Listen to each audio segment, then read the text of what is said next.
अज्ञाओं से विधायक है मनोज मंजिल और मनोज मंजिल की सदस्यता समाप्त हो जाएगी। कारण क्या है, किस मामला में उनको सजा हुई है, क्यों गिरफ्तार हुए हैं, ये सारा चीज जानेंगे वेद प्रकाश जी से। वेद सर, सबसे पहला सवाल, राजद का 3 विकेट गिरा था, महागठबंधन का चौथा विकेट गिर गया। जैसे ही भारतीय जनता पार्टी और एनडीए का सरकार बना, चौथा विकेट इनके ऊपर कार्रवाई हो गया और ये जेल चले गए। देखिए, कल नीतीश कुमार फ्लोर टेस्ट में पास हुए 3 विकेट आरजेडी का कल गिर गया विधानसभा में। चौथा विकेट आज गिर गया सीपीआई एमएल का, मतलब जो इंडिया अलायंस है महागठबंधन का चौथा विकेट गिर गया। 1 विकेट गिरा सीपीआई एमएल का, 3 विकेट आरजेडी का पहले गिर गया। विकेट गिरने से तात्पर्य यह है कि 3 जो विधायक हैं आरजेडी के वो नीतीश कुमार के साथ चले गए, जिसमें नीलम सिंह, प्रहलाद यादव और चेतन आनंद। अब चौथा जो है विकेट इस रूप में नहीं गया कि पाला बदल दी, इस रूप में कि एक मर्डर केस में मनोज मंजिल जो कि दलित समाज से आते हैं, अज्ञाओं आरा से विधायक हैं सीपीआई एमएल से, उन पर मुकदमा चल रहा था, मर्डर केस चल रहा था, उसी में इनको सज़ा मिली, आजीवन कारावास की सज़ा मिली, विधायकी गई और आर्थिक दंड भी लगा 10,000 का, और उनको जेल भेज दिया गया, आरा के जेल में। पूरा मामला यह है कि 2015 के चुनाव के दौरान सतीश यादव नामक एक वामपंथी जो इनकी पार्टी के कार्यकर्ता थे, उनकी जान ले ली गई। अब उनकी जान गई तो इनकी तरफ से रिवेंज हुआ। क्या हुआ, जैसा कि खबरों में है कि एक जेपी सिंह नाम के व्यक्ति की जान ले ली, ऐसी खबर है कि इन लोगों ने जान ले ली, उग्र भीड़, हाँ, भीड़ के द्वारा। अब जेपी सिंह की जान गई, मर्डर हुआ, तो उसमें मनोज मंजिल का नाम था उस केस में, 2015 वाले केस में। उसमें मामला लंबे समय से चल रहा था और अब जाके इसमें फैसला आया है। फैसले में हुआ कि मनोज मंजिल को दोषी पाया गया और उनको सजा दी गई, कार्रवाई हुई।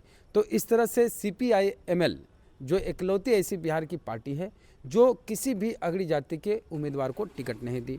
19 उम्मीदवार इनके थे, सभी पिछड़ी जाति दलित समाज से थे, बैकवर्ड क्लास के, और एक महिला भी थी। इसमें से 19 में से 12 जीते थे, जिसमें एक मनोज मंजिल थे। तो सीपीआई एमएल के 12 थे, 2 सीपीआई के थे, 2 अभी भी हैं, 2 सीपीआई एम के, यानी सीपीआई एमएल के 12, सीपीआई एम के 2, सीपीआई के 2। तो इस तरह से वामपंथी दलों के कुल 16 विधायक थे, अब 15 बचे। तो महागठबंधन में, इंडिया गठबंधन में एक विधायक और घट गए हैं, 3 पहले से घट चुके थे विधानसभा फ्लोर टेस्ट में। तो इस तरह से एक नुकसान तो है, और उपचुनाव होगा, 3 वो उपचुनाव होगा, एक ये उपचुनाव होगा।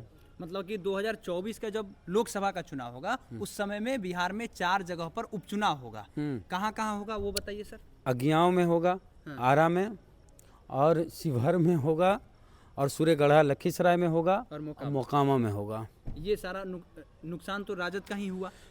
अब चुनौती है तेजस्वी के लिए इन सीटों को जीतना, क्योंकि ये चारों उनके विधायक के सीट है। हाँ, तो लेकिन सवाल ये है ना सर, सतीश यादव की जो जान गई, तो सतीश यादव की जान गई तो उसमें कितने लोगों की गिरफ्तारी हुई? एक आदमी विधायक है तो विधायक की सदस्यता चली जा रही है। जो सतीश यादव, जो वामपंथी जो माले वाले कार्यकर्ता थे सतीश यादव, उनकी जो जान गई, उसमें भी केस मुकदमा हुआ, लेकिन किसी की गिरफ्तारी अभी तक, मतलब अभी कोई गिरफ्तार नहीं। जैसा कि हमें जानकारी मिली है कि 2 लोग फरार हैं, 2 लोग को रिहा कर दिया गया, बरी कर दिया गया, जबकि गवाही दी गई थी। लेकिन ये जजमेंट जो आया है, जैसे सरकार का पाला बदला, सरकार बदली, उसके अगले दिन आ गया, मतलब कि इसमें भी देखा जाए कि हाँ, जैसे आप विपक्ष में हैं, आप वकील करते हैं, वो सरकार में है, वो जज करते हैं। नहीं समझे, समझाइए दर्शक को। देखिए, आप जनता हैं, विपक्ष में हैं, तो आप वकील करते हैं केस लड़ने के लिए।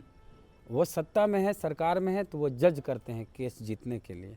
जय भीम, जय भारत। चलिए, वेद प्रकाश जी साफ तौर पे कह रहे हैं कि अगर आप विपक्ष में हैं तो विपक्ष में रहने पर आप वकील कीजिएगा, लेकिन जो सत्ता में रहते हैं वो लोग वो जजमेंट करते हैं, जज करते हैं। बाकी बहुत बहुत धन्यवाद।